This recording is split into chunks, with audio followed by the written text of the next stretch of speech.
গর্ভের মধ্যে হাবুডুবু খেতে থাকবে, দয়াল নবী বলেন ওই সময়ের মধ্যে লোকেরা অস্থির হয়ে হযরত আদম আলাইহিস সালামের নিকটে যাইয়া ফরিয়াদ জানাবে, বাবা আদম, আপনি তো আবুল বাশার, সব মানুষের পিতা, আজকে যদি কিয়ামতের ময়দানে আপনি আমাদেরকে সুপারিশ না করেন, আমাদের জন্য যদি আল্লাহর দরবারে দরখাস্ত না করেন, আজকে আমরা জাহান্নামী হয়ে যাব। বাবা আদম আলাইহিস সালাম ডাক দিয়ে বলবেন, ও আমার সন্তানেরা, আজ কিয়ামতের ময়দানে আল্লাহর দরবারে আমি লজ্জিত। আমার আল্লাহ যদি গন্ধন সম্পর্কে একটা প্রশ্ন করে, সেই জবাব দেওয়ার ক্ষমতা আমার নাই। সুতরাং আজ কিয়ামতের ময়দানে সুপারিশ করা আমার দ্বারা সম্ভব নয়, তোমরা চলে যাও হযরত নূহ আলাইহিস সালামের নিকটে। জোরে বলেন না সুবহানাল্লাহ। ও প্রিয় হাবিব, পাগলের রাখছো কেন দূরে? ও প্রিয় হাবিব, পাগলের রাখছো কেন দূরে? ওয়াসকুরুনি পাগল ছিল, জুব্বা দিলা তারে, আমি পাগলা কিছু চাই না, চাই যে তোমারে। আমি পাগলা কিছু চাই না, চাই যে তোমারে। ঠিক না বেটি? দয়াল নবী যদি আমাদের আপন হয়ে যায়, আর কেউ আপন হওয়ার দরকার আছে? সেজন্য আমি আমার ওই ভাইদেরকে বলতে চাই যে আল্লাহ নবীর শাফাত সম্পর্কে তোমাদের সন্দেহ হয় আর উম্মতের কাছে বলে বলে বেড়াও নবীজির শাফাতের কথা কোরআনে নাই, আমি তোমাদেরকে 100% গ্যারান্টি দিয়ে বলি, নবীজির শাফাতকে তোমরা কটাক্ষ করেছো, কিয়ামতের ময়দানে নবীজির শাফাত পাওয়া তোমাদের সম্ভব হবে ঠিক আছে?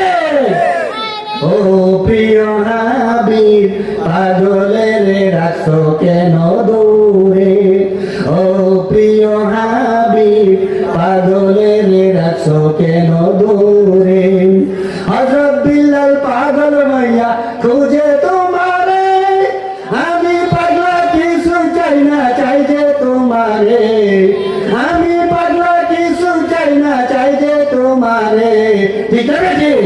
আমরা নবীকে চাই কি চাই না? আমরা নবীকে দুনিয়াতেও চাই, রোজ হাসরেও চাই। ঠিক আছে? যারা আমার দয়াল নবীজির সুপারিশকে কটাক্ষ করেছো, দয়াল নবীজির সাথে বেয়াদবি করেছো, আজকের এই রাজাকাশীপুর হযরত রাজুল শাহ মাহফিল থেকে আমি ফতোয়া দিয়ে দিলাম, তোমরা ওইটা কমবক্ত দেই না, নবীর সাথে বেঈমানি করেছো, তোমাদের ঈমান শেষ। কারণ আমার আল্লাহ রাব্বুল আলামিন পবিত্র কোরআনুল কারীমের মধ্যে ঘোষণা দিয়েছেন, আতিউল্লাহ ওয়া আতিউর রাসূল। বলেন আল্লাহু আকবার। আমার আল্লাহ বলেছেন তোমরা আমার কথা মানবে, সাথে সাথে বলে দিয়েছেন আমার নবীর কথাও মানবে, আমার অনুসরণ করবে, আমার নবীর অনুসরণ করবে। ঠিক না রে? ঠিক। তাই আল্লাহর কথা আমাদেরকে মানতে হবে, আর নবী যে শাফাতের কথা কিয়ামতের ময়দানে বলেছেন, এটা আমাদের মানার দরকার আছে না নাই? দরকার আছে না নাই? আল্লাহ পাক যেন আমাদের সকলকে রোজ কিয়ামতের ময়দানে শাফাত দান করেন, আল্লাহর হাবিবের শাফাত যেন আমরা পাই। জুড়ে বলেন আল্লাহুম্মা আমিন। সেই দয়াল নবী, মায়ার নবী সম্পর্কে হযরত নূহ আলাইহিস সালাম বলতে লাগলেন, ও আমার উম্মতেরা শুনো, আজকে আমাদের ময়দানে তোমরা কঠিন বিপদে পড়েছো, জাহান্নাম তোমাদেরকে আক্রমণ করতে চায়, জাহান্নাম তোমাদেরকে আগ্রাসন করতে চায়, কিন্তু আমি আজকে আমাদের ময়দানে আমার ছেলে কেনান সম্পর্কে যদি জিজ্ঞাসা করে, উত্তর দেওয়ার ক্ষমতা আমার নাই। তোমরা চলে যাও হযরত ঈসা আলাইহিস সালামের নিকটে। জোরে বলুন সুবহানাল্লাহ।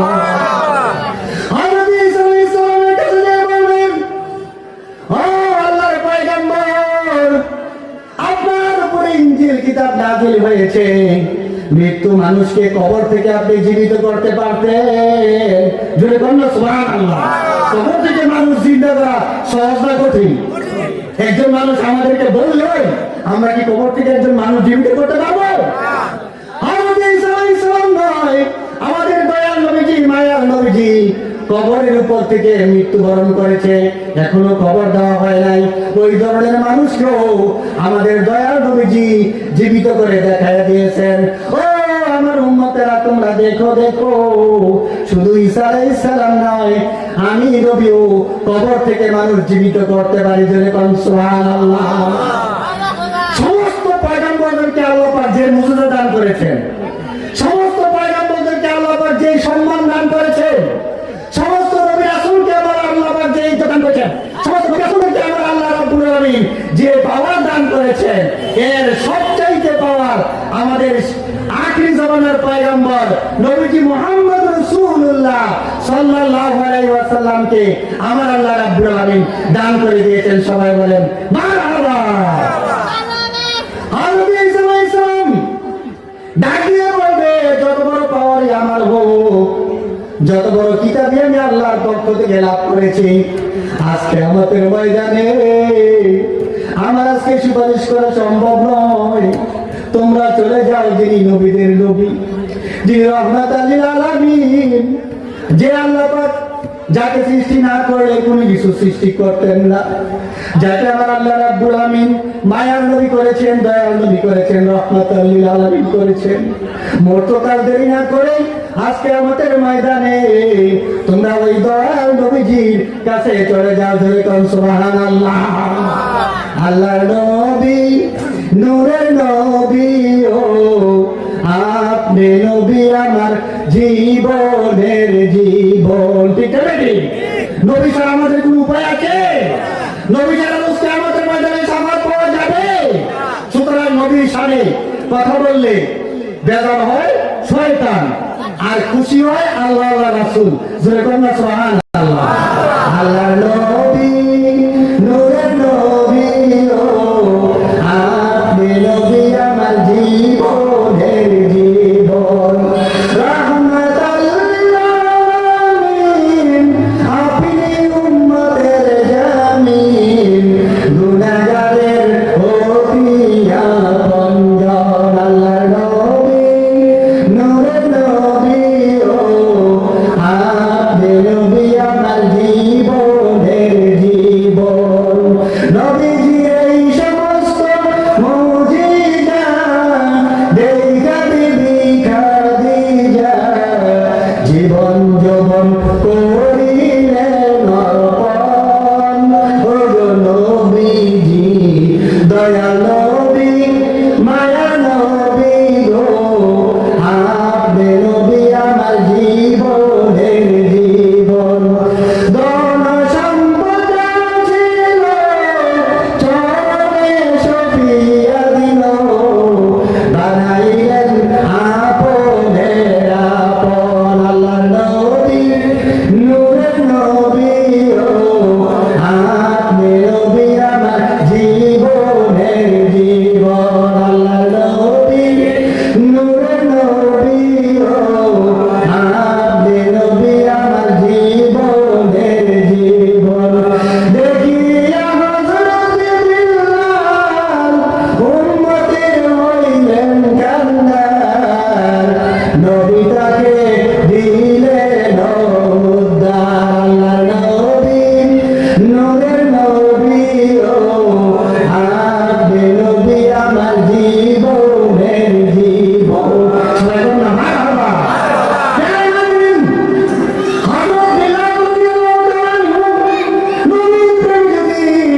জীবনটাকে আল্লাহ রাস্তায় দান করে দিতে পারে, হযরত বিলাল রাদিয়াল্লাহু তাআলা আনহু সহ সমস্ত সাহাবায়ে কেরাম, হযরত আবু বকর রাদিয়াল্লাহু তাআলা আনহু গুহার ভিতরে সব আসবে, নবীকে কামড়াইবে। হযরত আবু বকর রাদিয়াল্লাহু তাআলা আনহু সমস্ত গর্তগুলি বন্ধ করে দিলেন। একটা গর্ত বন্ধ করতে পারতেছেন না। ওই গর্তটা হযরত আবু বকর রাদিয়াল্লাহু তাআলা আনহু তার পা দিয়ে বন্ধ করে দিলেন। সর্বটা ওই গর্তের মধ্যে ছিল। সর্বটা আজ থেকে হাজার হাজার বছর আগে ওই গর্তের মধ্যে অবস্থান করতেছে সাপটা। কেননা ওই সাপ জানতো দয়াল নবী এই গুহার মধ্যে আসবে। জোরে কোন সুবহানাল্লাহ। কেমনি সে সাপ জানলো? তাওরাত কিতাবের মধ্যে পড়েছে, তাওরাত কিতাবের মধ্যে সে জেনেছে। আল্লাহর হাবিব সাল্লাল্লাহু আলাইহি ওয়াসাল্লাম একদিন হিজরতকালে এই গুহার মধ্যে তিনি আশ্রয় নিলেন। সব আল্লাহর হাবিবকে দেখে ধন্য হবে। জোরে কোন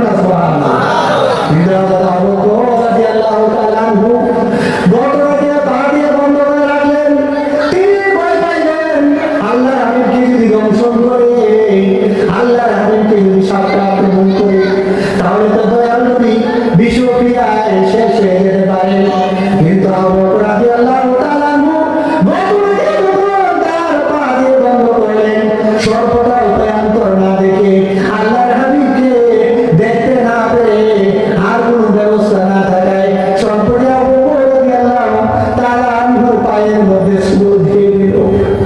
এটা আবু বকর রাদিয়াল্লাহু তাআলা আনহু বিশ্বে ব্যথায় অস্থির, চোখ দিয়ে পানি পড়তে লাগলো। কয়েক ফোঁটা পানি আল্লাহর হাবিবের দেহ মোবারকের মধ্যে পড়ে গেল। আল্লাহর হাবিব ঘুম থেকে জাগলেন, ঘুম থেকে জেগে ডাক দিয়ে বলে, আবু বকর, তোমার চোখের মধ্যে পানি দেখা যায় কেন, এর কারণ কি? আবু বকর ডাক দিয়ে বলে, ইয়া রাসূলুল্লাহ, ইয়া হাবিবাল্লাহ, এই যে গর্তগুলি দেখা যায়, আমি মনে মনে ভাবলাম এগুলির মধ্যে সর্প থাকতে পারে। আল্লাহর নবী গো, সবগুলি গর্ত বন্ধ করেছি, আমার পাঞ্জাবির কাপড় ছেড়ে পাগড়ির কাপড় ছেড়ে একটা গর্ত বন্ধ করতে পারি নাই। ওইটার মধ্যেই সর্পটা ছিল, আমার পায়ের মধ্যে আঘাত করেছে।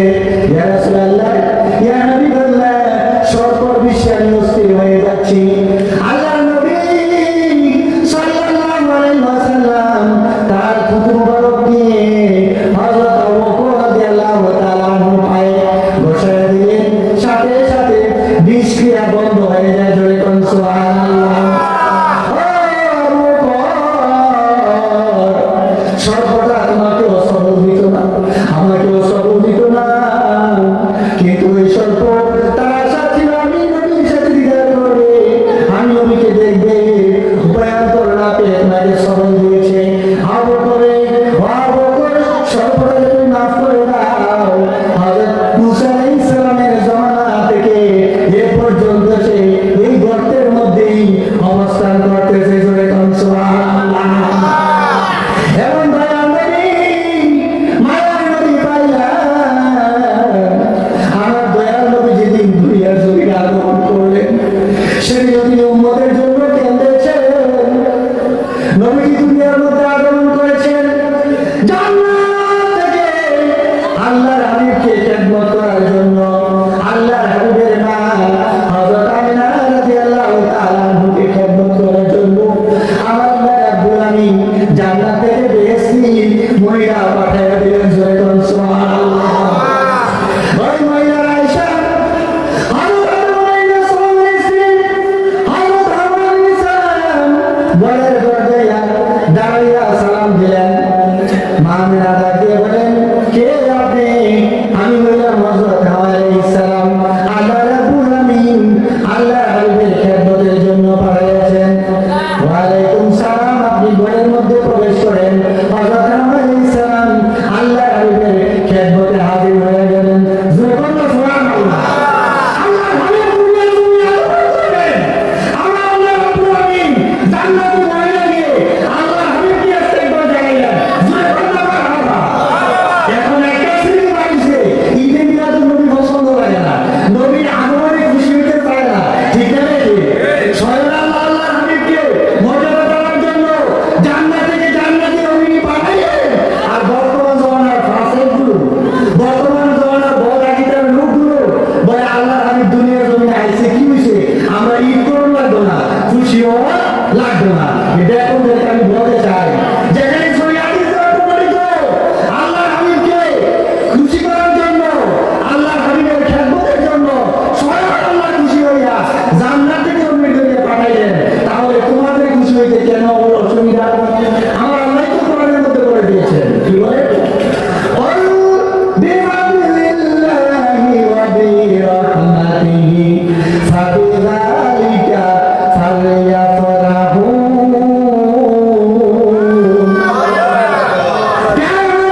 অর্থগুলি নেয়।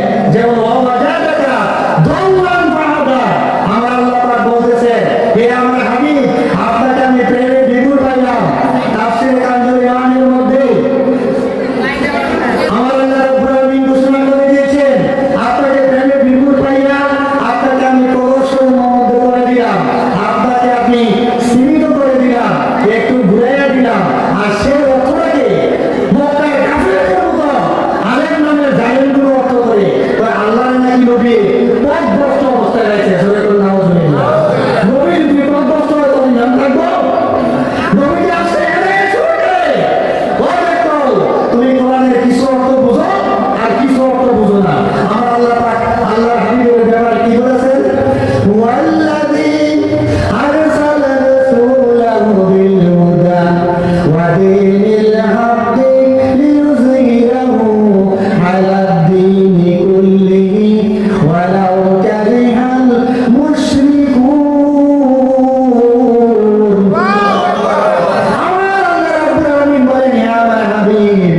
আপনাকে দুনিয়ার জমিনে হেদায়েত সহকারে পাঠিয়েছি। জোরে বলুন সুবহানাল্লাহ। আল্লাহ তার হেদায়েতের ভান্ডারটা, হেদায়েতের ভান্ডার আপনার কাছে আমি দিয়ে দিলাম। ও দেখো, তুমি যদি অর্থ করো দল অর্থ পথভ্রষ্ট, তাই তোমার ঈমান কিভাবে থাকবে? আমার আল্লাহ রাব্বুল আলামিন আল্লাহর হাবিবের ইজ্জতকে বুলন্দ করে দিয়েছেন, সম্মানকে বাড়িয়ে দিয়েছেন। কিয়ামত পর্যন্ত যারাই আল্লাহর হাবিবের ইজ্জতকে কমাইতে চাইছে, অসম্মানিত করতে চাইছে, দুনিয়ার জমিনে তারা লানত পেয়েছে, পরকালেও তারা শাস্তি পাইবে। ঠিক না রে? ঠিক। এই আল্লাহ নবীকে এত ভালোবাসে, এত মহব্বত করছে, দয়াল নবী যেদিন দুনিয়ার জমিনে আগমন করলেন, আপনার যখন জানতে পারছেন যে তার একজন ভাতিজা আইছে, দুনিয়ার জমিনে আগমন করছে, আপনার কি করছে?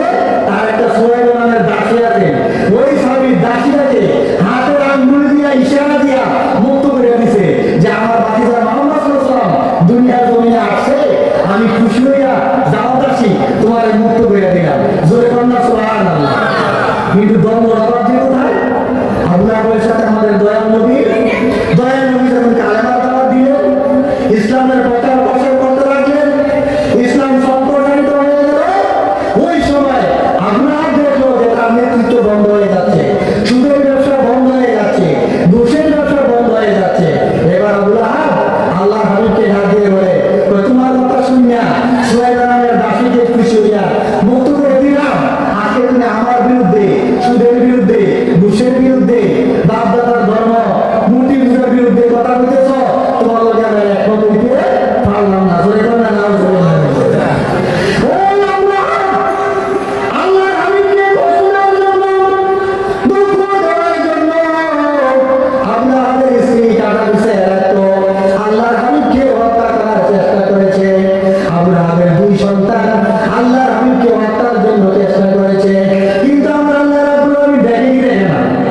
আপনাদের ছেলে আছে আল্লাহর হাবিবকে মারার জন্য প্রস্তুতি নিচ্ছে, আমার আল্লাহ জানে কি জানে না? সাথে সাথে জানিয়ে দিছে, ইয়া রাসূলুল্লাহ, ইয়া হাবিবাল্লাহ, আপনি কোনো বেজার হবেন না, আপনি কোনো চিন্তিত হবেন না। তাব্বাত ইয়াদা আবি লাহাবিন ওয়া তাব। করেন না আপনারা? মা করেন, মা আদনা আনহু মালুহু ওয়া মা কাসাব। অত্যন্ত গুরুত্বপূর্ণ একটা ওয়াজ, কিয়ামত পর্যন্ত চলবে। নবীকে ভালোবাসলে কি হয়, আর নবীর সাথে দুশমনি করলে কি হয়? আপনার যে নবীর এই বিন্দুমাত্র ভালোবাসছে, সামান্য পরিমাণ ভালোবাসছে, ঈদে মিলাদুন নবী পাইয়া নবীর খুশিতে একটু খুশি হয়েছে, তার একটা ফল আছে। ঠিক না? ঠিক। আবার যে নবীর সাথে দুশমনি করছে, এটার একটা ফল আছে। দুশমনি করার কারণে ইমান শেষ, আর নবীকে ভালোবাসার কারণে প্রতি সোমবারে তার আযাব কমে যায়। জোরে কন্যা সুবহানাল্লাহ। আপনার আল্লাহ যখন বলে তার কাছের বন্ধু দেখলো, আল্লাহকে স্বপ্নে দেখে জিজ্ঞাসা করলো, আল্লাহ তোমার কি অবস্থা? আল্লাহর হাবিবের সাথে, দয়াল নবীর সাথে বেয়াদবির কারণে আজ প্রত্যেকদিন আমি শুধু আলোচনা করলাম, 10 বার দেখো, কিন্তু একটা দিন আমার একটু বলে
আল্লাহ